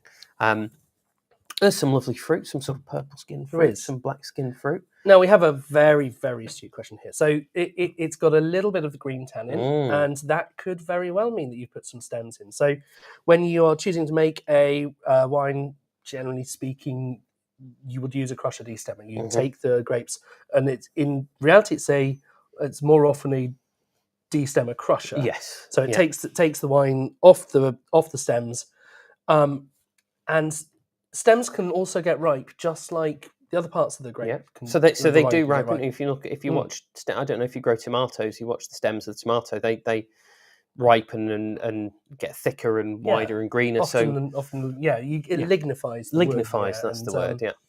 Yeah. So I wouldn't be surprised if there was a little bit of that. Because quite often winemakers as well will say, I'll take a portion of this, I'll destem some of it, and I'll put the others in with the berries. Yeah. That can help develop complexity. It can integrate a bit. You'd only really do that if your tannins, or if your stems are ripe enough. Yeah, it's not really. So you wouldn't do it, saying as an English wine producer wouldn't do it because the stems, even in a really good vintage, the stems weren't lignifying.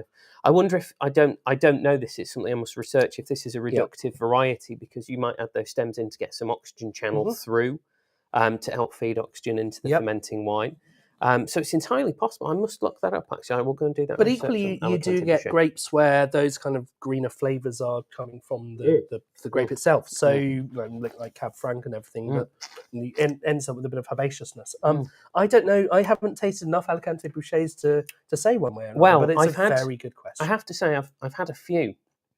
And this is by far and away the very best quality one I've tasted. A lot of the Alicante Boucher I've tasted, whilst they had quite a bit of colour, obviously didn't spend a huge amount of time on the skins, because these wines were where the winemaker was thinking, there's colour there, I can do the minimum amount to these. Yeah. So often certainly with the examples I've tasted, Alicante Bouschet was seen as being like an easy route to achieve wine because you got loads of colour out of it. Yeah. You didn't have to spend a lot of time on the skin, so it's shorter fermentation, it was less risk, and the fruit was like really soft, ripe, light red cherry, didn't do very much. This is a much more complex beast than the Alicante. Badger, yeah, I can go with that. Of course. Had to be that. I think for me, one of the nicest things is that you've got definitely some really good fruit. Mm-hmm. You've got some of the smokiness that comes from the barrel use, and you've got a lot of development characters as well. It's so leathery. It's like it's a chocolate. It's just that leathery, chocolatey thing. I think fresh that's really coffee, nice. maybe. And I've got to apologise because I said that the Malbec was from 2019. It was 2020. Sorry about that. This is the one from 2019. I think that's lovely. It's really nice, isn't it? I could drink that on its own, or again, you're slap bang in that kind of Brazilian, like fazenda, bring meat, get just it keep off the going, skewer with the green and the paddle, red. So these things where I'm sure you've probably all been to them, but they just keep bringing you food until you set it to red. You can have it as an amber, can't you? On some of them. And you say food. Certainly, the times I've been, it was meat. It's like, have you got any veg or salad? Yes, over there. Go find it. It's meat. Bring you meat. That's great. And that would. Do you know what that would work really well with? Homemade barbecued burgers. I think so, yeah. Specifically homemade good barbecued burgers. Get that bit of blue smokiness, blue cheese on top. Chuck on some rosemary and garlic on the coals just before the burgers finish. Nice. You put them on the bun. That would be. Well, it so happens, actually, as you should mention it, we are doing two barbecue tastings this summer. And perhaps, Lisa, you should come over to it, because last time we did it, we did the braai from the South African barbecue, which was great fun. This year, we're doing an Aussie barbecue in the Discover series. And we are doing the ultimate barbecue in the Adventure series, which is where let's go all in. So get involved with that, because I'm in. It started off as an idea of going, let's record this. And then it's pre-made, and we don't have to worry about doing it live. It'll be much easier and much quicker. It was not much easier and much quicker, because we end up with 3 cameras doing different angles, and we sat there drinking and eating for the entire afternoon. So there was hours of footage, but it was great fun. So join us for that one on the Adventure series, Ultimate Barbecue. That's going to be great. Quite often at El Casa de Malbec, which is obviously the name of my house, as you can imagine. Obviously, I have strong ties to Argentina, as you know, but I also have very strong ties to South Africa. So I have created what I lovingly refer to as Braisado. Braisado. It's like Sharknado, but better. Excellent. Actually, we did a picanha on the braai, which was felt like quite a nice crossover kind of thing there. So that was pretty good. In-person barbecue wine tasting. I think there should be a live event. Yeah, but we could keep talking about this. I don't know how much space we've got at my house. But yeah, we would love to do that. He's got a really nice house. He wouldn't afterwards, but you know what I'm saying. Group trip to Peru. Okay. I think all we need to make that happen is somebody to fund it, somebody to organise it, and somebody to tell me exactly when and where to be. Perhaps we should go back to Garzon. They look like they had a fair amount of money. They would. Yes. Yeah. They could fund a trip or two. Yeah, and that's the Uruguay. But I'm sure while we're out there, especially if you say you're prepared to work for Spectre, like that would, because then they could write it off as genuine business expense, couldn't they? That I really like that. Of the lineup, that was the one I wasn't sure if I would get into, given my previous experience with Alicante Bouschet. But I did genuinely really, really enjoy that. So, for the final one, we are going back to Uruguay, and this is perhaps a little more inland, and it's just sort of due north of Montevideo. And this is Tannat, which is getting quite. Yeah, it's really quite popular now in South America, isn't it? It's growing. So it's been in Uruguay since about the 1830s, 1840s. A guy called Don Pascual Harriangue took it out there, 1830s. So for a long time, it was referred to as Harriangue. Okay. Out in Uruguay. So it's always been, what Malbec is to Argentina, what Carmenere is to Chile. Yep. This was Tannat to Uruguay. But we've seen it seeping out into the rest of South America. There's actually quite a bit of Tannat grown in Salta, in Argentina. There's a little bit in Mendoza and various other places, but it's becoming one of the major players. It is indeed, and much like Malbec, where is Tannat indigenous to? It's France. It is France, Yeah, and in around that particular, Pyrenees area. it's and you've got like place like Madaran where it makes this style of Tannat, which is it puts the tannin into Tannat. It's just so Tannat in big. Serbo-Croat means tannin. Okay, so if you have 100%, so what we're seeing with the there's been a bit of experimentation with the French clones. It also grows in like Bayonne and Irulgay and other places, but and also around Cahors. Yes, where they blended a bit with the Malbec because their Malbec wasn't already tannic enough. So, it's like we need some more tannin. Put some old leather shoes in here. But we've seen that the French clones are starting to try and actually build a little bit more sugar and a little bit less acidity. So actually, it's quite interesting to compare like the new French stuff with what's grown in Uruguay. The variety. So I think the first written record of the variety is like the 1780s. Went out to Uruguay, as I said, sort of like the 1830s, 1840s. Now, it's very high, Tannat is very high in resveratrol and cyanidin. Cyanidin is an anthocyanin, we were talking about that before, that in an acid would be red-coloured and in a base would be blue-coloured. How about that? And these two things, resveratrol and cyanidin, bring with it sort of antioxidant capabilities, anti-inflammatory, and you'll remember, I'm sure we'll all remember Roger Corder's report in Nature, basically the French paradox that the French drink all this wine and eat all this meat, and yet they're very healthy. Yeah, and a lot of that was put down to resveratrol, but the amount of resveratrol and cyanidin in Tannat has led it to be labelled the world's healthiest wine. Well, there you Sophia go. has literally just said it's a health drink, basically. Don't quote us on that. We didn't actually say that, but the healthiest red wine in the world, apparently. Healthiest red wine in the world. There we go. So Tannat, but in this case, it's blended with Marselan as well, which is not a great variety I know much about, to be honest. I'm glad that I'm here with you. Developed in 1961 in the Languedoc-Roussillon in the south of France. It's Grenache crossed with Cabernet Sauvignon. Okay. And what they were going for were big bunches and high yields, and what they got were small bunches and high yields. So it sort of fell off the map until 1990 when it was accepted into the French Grape Register. Okay. So it is quite high cropping. It's quite naturally got very cherry, blackcurranty flavour, which makes Grenache and Cabernet Sauvignon. It first made its appearance in an AOC wine in 2011. Yeah, and it is now considered an accessory variety in the Côte de Rhône, and has recently been permitted in Bordeaux and Bordeaux Superior as a response to climate change. As a response to climate change, so it's not. I think. Do you remember Waitrose did their like Forgotten Grape series or Undiscovered? I think they had a Marselan the first time they did that, which was about 4 or 5 years ago. How about Marselan? that? Love it. That is great. So this is a fourth generation family. It's the Famiglia Traversa who own this winery, and it's juicy. It's in a slightly flatter area, I believe. But this is not. This is about as far away from your Madaran and Tannat, and perhaps some of that's the effect of the Marselan to blend it. But I think generally speaking, Tannat. So Tannat's quite, because Tannat actually has 3, sometimes 4 seeds. Whereas all of the wine grapes have 2, so it takes longer to ripen. It therefore has the thicker skin, which is what leads to it being so Tannat. So usually Tannat, you stick your nose in, and you're like, you get pulled into the glass, right? Yes, it's hefty. One of the best meals we ever had, not at my house, obviously not at my cooking, because it wouldn't be that.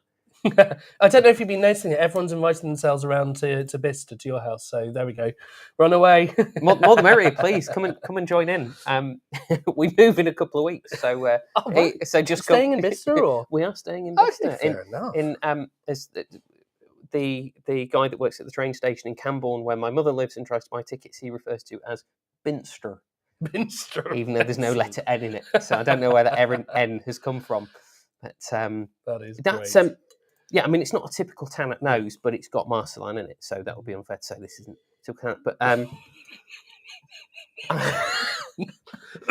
But we have a cut-off date because I power down at some point. Surely it's Montepulciano and Barbera. Look at that. Could be. Nice. Now that is some factage. That is some factage. We like that. I like that. We like that. I've been out-facted, which is absolutely fine. I can cope with that, most definitely. It's really juicy, though. It's really so juicy fruit. It's very pleasant, and it's just such a good match for that barbecue kind of stuff. And it's refreshing as well. Some like this, some like distant dried herbs. Yeah, it's almost like that. There is that slight greenness coming from the Cabernet influence there, and then because that's a different chemical, isn't it? It is. It is indeed. What's the chemical in Cab Franc and Cabernet Sauvignon? Oh, pyrazine. Methoxypyrazine. Okay. Some of the green bell pepper, right? What do we think? Shall we have a look at some of the tasting notes? I'm sorry, I didn't flick it on very well, but let's have a look. Kir Royale, I'm already all over that. That was Daniel Craig was in that one, wasn't he? Yes, it was. Yeah. No, that was Quantum of Solace. Oh yeah. The Quantum of Solaris. Quantum of Solaris. Yeah, that's not my joke. That's John Mobbs' joke. I had that one stored up. Oh, really? Kir Royale. Blue cheese, red berries. It's really immediate, which is not what you'd expect of a tanner. And again, it's not pure tanner. Like that juiciness just leaps out. Rumours have it that you are actually an evil AI bot inside. Damn. Have any of you seen the Terminator films? Yeah, when I take my glasses off, this eye glows red. Yeah, so the truth is out. The truth is out. Do we like it? What do we think? How's it compared to other Tannats that we've had? Has anyone had a Madaran and lived to tell the tale? Yeah. I had a Madaran once, and it extracted 60% of the moisture from my body. and 2 teeth. And 2 teeth. Yeah. It's great. I didn't need to go to the dentist. I just did that. Yeah. I like the juiciness of that. I like the freshness. It's quite a fleshy. For me, this feels more like it's driven by the Marselan rather than the Tannat in that sense, which is no bad thing. It's not a criticism, it's merely a statement of how I'm perceiving it. Again, I think that's quite a lovely drink. It's lovely, isn't it? Soft and juicy, delicate to it. And soft and juicy are not generally words you'd associate with Tannat. So. No, most definitely. So how much influences the Marselan? Well, I think the Tannat's presumably the dominant grape variety. I don't have the split in front of me. Well, You probably do. the last spec sheet I could see with this suggested 50-50. Okay. But sometimes... the problem is that what you've got to get is... aren't always exactly the accurate. data sheets that come into us quite often aren't updated quite as regularly as they should be. So you get the previous year's vintage, and the winemaker may have done something different, completely different. It's decidedly unhelpful. It's amazing that the person who makes the wine isn't the person who decides on the website, isn't the person who actually activates putting stuff on a website. So I'm deeply suspicious of Fiche Techniques, despite the fact that I do like them. I love the concept of one. As long as you know it's accurate. And, what is certainty? Werner Heisenberg would like a word when it comes to certainty. It's a very good point. Yes, but was very that's some lovely feedback. Thank you so much. I really hope you've enjoyed it. In fact, on that note, I'm going to move the thingy on to the wine of the night, which means I'm going to turn that off. I'm going to flick it on. Pick this up I think now. Lee's going to... Oh, God, he's got a guitar. What could that be all about? Who allowed that? Who allowed that? I'm going to have to move So do vote for your wines of the night. towtc.co.uk/taste and pop them in and we'll find out. I'm intrigued. I don't know what's going to be the favourite wine. Which was your favourite? I don't want to guide the voting, but I definitely... Pardon me. Which was it? It's very hard to say. I think the Alcantar Boucher was the most of a discovery for me, but it was the Sauvignon, wasn't it? That was your. I actually think it was the Albarino, just purely because it was offered this different character to Albarino that I've not massively seen before. But for those of you who have joined us before when Lee's around, he quite often turns up with one of these kind of things. So this time he's turned up with an electric guitar, or what kind of guitar is this?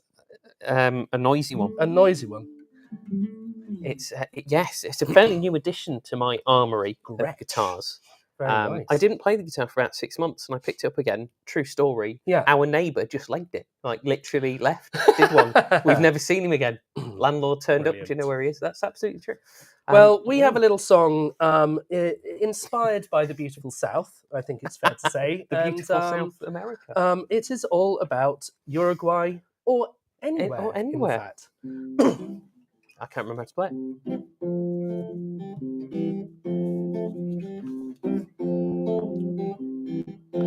And the growers plant their vines like they're trying to prove they have some clout. And all the folk drink Tannat, as we have just all found out. The whole place is sunny, the people are sunny for sure. We all know they've done more here than they would think from afar. This could be Uruguay or anywhere, Valle do Uco, cause Brazilians are everywhere. Never mind the road, never mind the road. I'm so sorry. And Moscato is grand, Alicante is beautiful. And when vines are beautiful and multiple, they become so full and wonderful. And when faced with full and wonderful, they make these awesome wines. South American personality never felt so fine. And this could be Uruguay or anywhere, Valle do Uco, cause Brazilians are everywhere. Never mind the road, never mind the road. The whole place is sunny, the people are sunny for sure. We all know they've done more here than ever think from afar. This could be Uruguay or anywhere, Valle do Uco, cause Brazilians are everywhere. Never mind the road. Uruguay or anywhere, Valle do Uco, cause Brazilians are everywhere. Never mind the road. Never mind the road. Never mind the road. Never mind the road, the road, the road, the road, the road. Lee Isaacs. Oh my word. Oh my. I was always going to make a mistake somewhere. I'm glad I did it right at the end. It was so had hard. to be there. Anyway, look, we Magnificent. really hope you've enjoyed it. Let's have a look and see who has won the wine of the night. Albarino. It was the Albarino. So well done to the Albarino. It was a nice even split. And that to me says, I should move it on to the next question, which is, have you had a good night, obviously. But as always, all of these wines are available, and Jamie set up this clever QR code thing, and I don't really understand how to do to it. Does that work? This is very technical, isn't it? That says that. QR code and image. Buy the wines. That's overloading it. That's the wrong one. Okay, never mind. So the Albarino is here. I thought that was fantastic. Really delicious and fresh, but with a bit more richness. So I would actually even pick that potentially over, depending on the occasion, over a lot of the ones. So that is wine number one. We've got the Moscato Giallo, the yellow muscat, which was a hit of flowers. Really floral, but nice and dry as well. Super dry. Nice and dry with it. None of that, like that sickly sweetness that you can get. Really good, fun. Sauvignon Blanc, a different take on Sauvignon. Great value though. Really very interesting. Lots of character from this Valley of the Sun in Peru. Staying in Peru, we had our Malbec, which was jammy, delicious. I think tasting any Malbec that is not from Argentina is a good thing. And $14.95. Broaden our horizons. Absolute sweet spot for wine there. Definitely. $14.95 mark. Onto the Alicante Boucher with its red flesh and I'm going to give that deep flavour. Yeah, I quite enjoyed that. Cool wine. And finally, a Tannat that does not require you to walk around. $13.95. Is that right? I don't know if that's right. That is an absolute steal. If it is, that's a steal. I'm going to put our normal pricing. It is. That is an absolute bargain. Good grief. I'd go and that's get some ridiculous. Of that. That's ridiculous. And genuinely, we haven't seen this because Jamie set up all of this stuff. So anyway, I hope you've had a wonderful night tonight. We've loved the time with you. We've loved spending it. And brilliant. Thank you, Lee, for coming on, as always. Thank you again. Pleasure. This is the most fun I have in what I get to do. So thank you for having me. I hope I haven't bored anybody to tears. Thank you for putting up with me. No, brilliant. Thank you. We will see you next time. Next time we are being joined by Mouse and Grape. Jess is big fan of Jess. She's absolutely brilliant. What she knows about wine and cheese. She's trained up in wine, and she's done a similar kind of equivalent qualifications to the WSET in cheese making, which I didn't even know was a thing. She knows cheese in a big way. But more than that, she's really good at talking about it and communicating it. She's really good news, and you should join I first heard her talk about wine and cheese on somebody's podcast. Oh, whose podcast would that be? It was someone who can come back because he's okay. I suppose, yes. On the Maker and the Merchant podcast, a podcast I host with my very good and infinitely patient friend, Fergus, who's the winemaker from Hush Heath. He's the brains of the outfit. I just crop up and say stupid things, but the Maker and the Merchant, and in fact, you were guests, and hopefully we'll have you back on the season 2. So on all of your favourite podcasty apps. So yes, look for the Merchant and the Maker, like that. The Maker and the Merchant. Maker and the Merchant on the Maker. You'll find it. Just put all the letters in the right order. Be fine. Thank you all. Have a wonderful evening, and see you next time. Bye for now. Cheers. Cheers.